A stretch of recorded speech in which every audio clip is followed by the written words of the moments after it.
Não estar atento a isso que a UENG te pede pode ser fatal para sua nota. A grande diferença da UENG para o Enem e para outros vestibulares é o comando. Existe um critério na avaliação da UENG destinado apenas à compreensão, ao entendimento da proposta de redação. Isso significa que o não cumprimento, o não atendimento ao que a banca pede para você pode tanto fazer você ter a sua redação zerada, caso você fuja do tema, ou mesmo que você não fuja do tema, mas se você não abordar exatamente o que ela pediu, pode fazer com que você perca 15 pontos dos 60 pontos, ou seja, um quarto da sua nota pode ir embora porque você não entendeu de fato o que a UENG te pediu. Mas, professora, o que geralmente a UENG pede? Eu trouxe para vocês nesse vídeo, nessa aula, 7 tipos de comandos que a gente pode encontrar na prova da UENG. Entender que a prova da UENG pode pedir para você a abordagem do tema a partir de 7 formas diferentes pode fazer com que você entenda melhor o processo de escrita, você entregue um texto melhor, você tenha mais facilidade para planejar o seu texto e principalmente o que a gente vive prometendo aqui, autonomia e segurança. Então eu vou mostrar para vocês quais são esses comandos, como lidar com esses comandos. Lembrando que se você quer ter acesso a um acompanhamento até o UENG, se você quer ter aulas ao vivo comigo, correções detalhadas feitas por mim, orientações pontuais em cima especificamente do que você precisa no seu texto, você tem que vir estudar com a gente, ser meu aluno, porque eu vou ficar com você até a prova da UENG, acompanhando passo a passo, e se precisar de entrar com recurso, nós também estaremos juntos montando o seu recurso, tudo dentro do nosso acompanhamento. Então vem, vamos falar desses comandos, entender isso melhor. Qualquer dúvida, deixa o seu comentário aqui no vídeo ou entre em contato comigo para a gente planejar aí a aquisição desse acompanhamento. Quais são as 7 abordagens temáticas? Quais são esses 7 comandos? Vamos aumentar a tela um pouquinho aqui para ficar mais fácil para a gente ler. Bom, eu vou falar o nome deles e vou explicar um por um, então não se assuste. O primeiro é a dualidade, o segundo, a consequência, o terceiro, os obstáculos, o quarto, a valorativa, o quinto, a situacional, o sexto, relacional e o sétimo, interrogativa ou interrogativo. São os 7 modos que a UENG pode cobrar o tema para você e você tem que estruturar o seu texto em cima dele. Giovana, mas não é igual ao Enem? Veja só, a abordagem temática que o tema do Enem faz, geralmente é uma só. Qual seria essa uma? O Enem gosta muito de trabalhar com essa terceira forma. Professora, mas não sei se você tá certa, porque o Enem 2025 foi sobre perspectivas. E perspectivas não são desafios. Agora veja, o ponto que eu tô falando para você não é necessariamente sobre a palavra que o Enem usa. Então o Enem pode usar desafios, obstáculos, ele pode usar até importância. Mas o fato é que o Enem, por exigir proposta de intervenção, ele sempre vai trazer para você um problema que clama por solução, um problema que exige uma intervenção. E às vezes a UENG pode não te trazer isso. Por quê? Porque ela não exige intervenção. Então o tema da UENG pode ser simplesmente um assunto sobre o qual você tem que falar e na conclusão você vai fazer uma síntese, você vai fazer um resumo do que você apresentou e não necessariamente uma solução do que você apresentou, porque você pode não ter apresentado um problema. Então vamos lá, eu vou explicar um por um e quando a gente chegar nos obstáculos eu aprofundo melhor a comparação com o Enem. A primeira forma de trabalho pode ser os pontos positivos e negativos, que é a ideia da dualidade. O que a UENG vai te pedir nesse tipo de abordagem? Vai pedir para você falar os pontos positivos e negativos de algum fenômeno,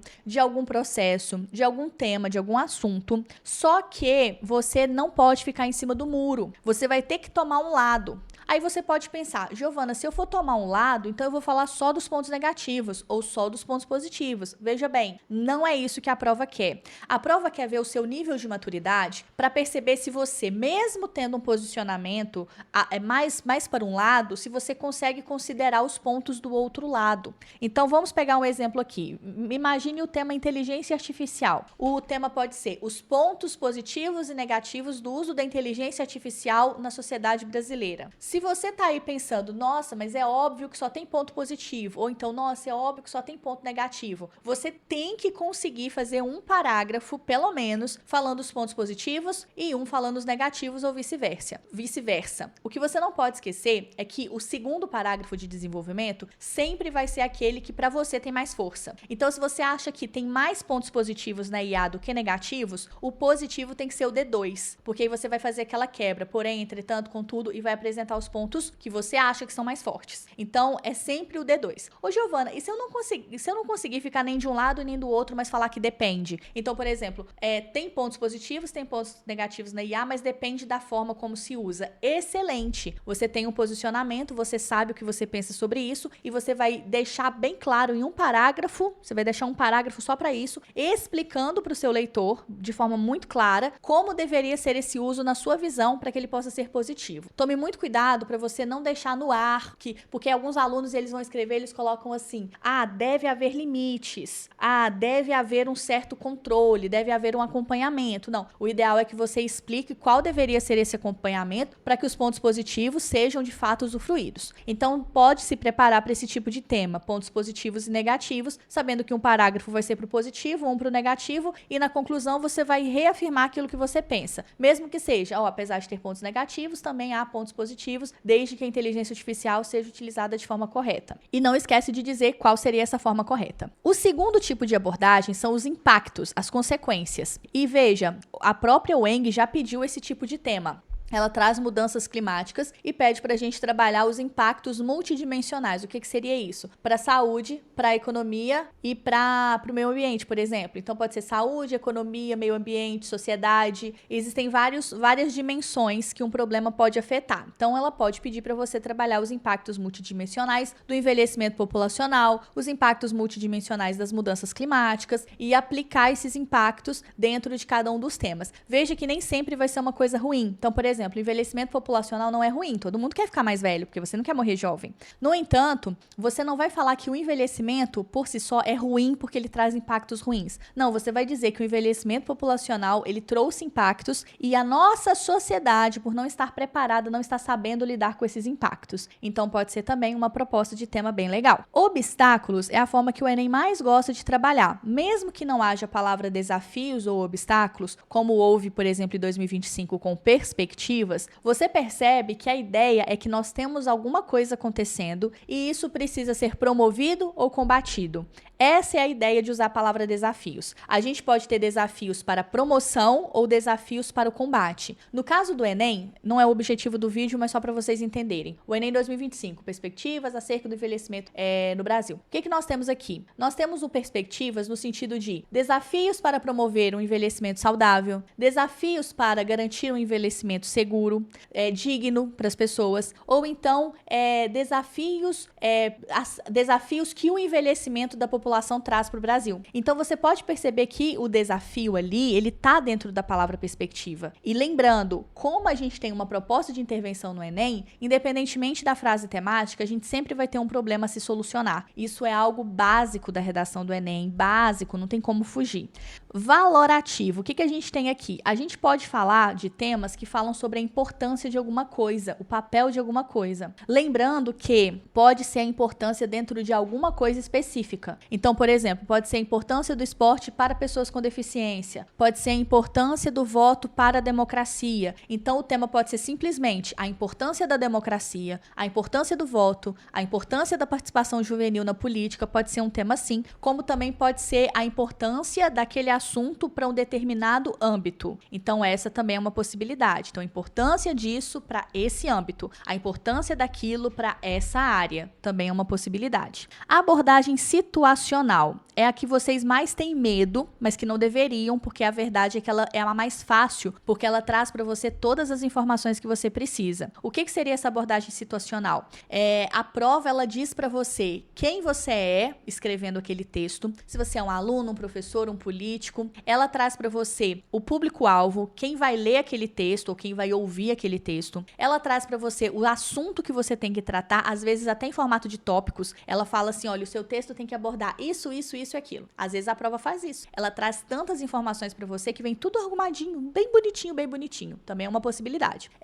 E também pode trazer um contexto. Olha, você vai ler isso aqui no congresso, você vai ler isso aqui numa apresentação, você vai mandar isso aqui para um site, você vai postar isso aqui nas suas redes sociais. Então, isso ajuda demais, porque faz você se sentir de fato produzindo aquele texto. Porque muitos vestibulares, e o Enem, ele recebe muitas críticas na área acadêmica por causa disso. Porque é uma prova ficcional. Como assim, Giovana, uma prova ficcional? Você não vai escrever de novo uma redação do Enem. A redação do Enem é um texto que você só escreve no contexto do Enem. Quando você vai para a faculdade, você não escreve mais redação modelo Enem. Na faculdade, você responde provas, você faz artigos acadêmicos, você faz resumos. Na faculdade, você faz apresentação de seminário. Então, esse formato de texto que o Enem pede só existe no vestibular. E muita gente critica o Enem por causa disso. Agora, a abordagem situacional faz você meio que fazer um teatro. A ideia da abordagem situacional é ser um teatro. O que isso significa e por que isso é bom? Porque, gente, nós somos pessoas que produzimos textos reais para pessoas reais. Então, quando você é chamado a escrever um texto que simula, né, que faz uma simulação da realidade, é muito mais fácil. Ah, Giovana, eu não acho. É porque você, às vezes, está acostumado a fazer redação do Enem. Então, a redação do Enem já virou para você um tipo de texto muito fácil, muito comum. Mas a verdade é que depois que você parar de escrever redação do Enem e for para a faculdade, você vai perceber que aquilo ali é muito irreal, aquilo é muito fictício. Então, não perca isso de vista. O texto situacional, ele é até mais gostoso de escrever, você sente mais segurança, porque parece que você, de fato, está fazendo um texto que vai ter uma finalidade, que vai ser lido, que vai ser falado por uma pessoa. É muito diferente de você fazer um texto assim aleatório. Quando você faz prova, você tá pensando no seu professor. Você tá pensando na pessoa que vai corrigir a sua prova. Diferentemente do Enem, que você não tá conversando com ninguém, você tá simplesmente escrevendo um texto aleatório, entende? Então, o texto situacional é bem gostoso de escrever. Eu gosto bastante quando a banca pede. E a Unicamp pede muito esse tipo de texto. Relacional. Não é difícil, apesar que vocês vão ficar assustados. O que é o relacional? É relacionar dois eixos. Mas veja, não é que vai ter dois eixos para você relacionar na prova. É que geralmente nós temos um problema que faz parte de um eixo e nós temos uma consequência, por exemplo, que faz parte de outro eixo. Então, nós podemos ter um tema como os impactos da tecnologia para o meio ambiente. Então, nós temos tecnologia, que é o problema, e consequências, que é o meio ambiente. Meio ambiente e saúde. Eu posso ter, assim, os impactos da mudança climática na saúde do brasileiro. Então, tem um tema, um assunto, um problema, que é do eixo temático meio ambiente, e as consequências, que é do eixo temático saúde. O que você não pode fazer é fazer um parágrafo só de tecnologia e um só de saúde. Você tem que relacionar os dois. Pode até ser um parágrafo sobre saúde e outro relacionando com tecnologia, ou um de tecnologia e outro relacionando, mas um dos dois parágrafos tem que sim fazer a relação. E por fim, nós temos a abordagem interrogativa, que quando você tem uma pergunta para ser respondida. Quem gosta muito disso é o UERJ. A UERJ ama temas em forma de pergunta. Qual que é a grande dificuldade da pergunta, caso a UENG faça isso com vocês? Você tem que responder sim, não ou depende. Só que você não vai responder literalmente sim, não e depende. Você não vai fazer isso. O que você vai fazer no seu texto? Você vai basicamente, na sua tese, deixar claro para o leitor qual que é o seu posicionamento. Então, na sua tese, a gente vai saber se a sua resposta é sim, não ou depende. Esse é o ponto. E outro momento que você vai deixar isso bem claro é na conclusão. A sua conclusão tem que deixar bem claro se o seu posicionamento é sim, é não ou é depende. Ficou com alguma dúvida? Sentiu dificuldade em alguma dessas partes? Lembrando que o ideal é treinar, gente. Você tem que treinar, você tem que escolher alguns temas, montar uma proposta para cada um deles, para que você tenha segurança para escrever, para que o seu texto possa ser corrigido, porque não existe esse negócio de, porque eu decorei uma estrutura, eu sei escrever. Não. A UENG, para você conseguir bem na UENG, você vai ter que interpretar bem o comando e planejar o seu texto em cima do que o comando te pediu. E eu tô aqui para te ajudar. No nosso acompanhamento, você vai encontrar propostas dentro dessas abordagens. Você vai encontrar aulas sobre gêneros, você vai encontrar o edital explicado tintim por tintim, você vai ter aulas ao vivo comigo sobre os eixos temáticos que podem ser cobrados, com temas possíveis, com repertórios. Então, eu vou pegar na sua mão e vou caminhar junto com você até o recurso, se for necessário. Um grande beijo, não esquece de me seguir nas redes, porque lá a gente sempre está trazendo informações muito importantes para vocês e bastante conteúdo. Tchau, tchau!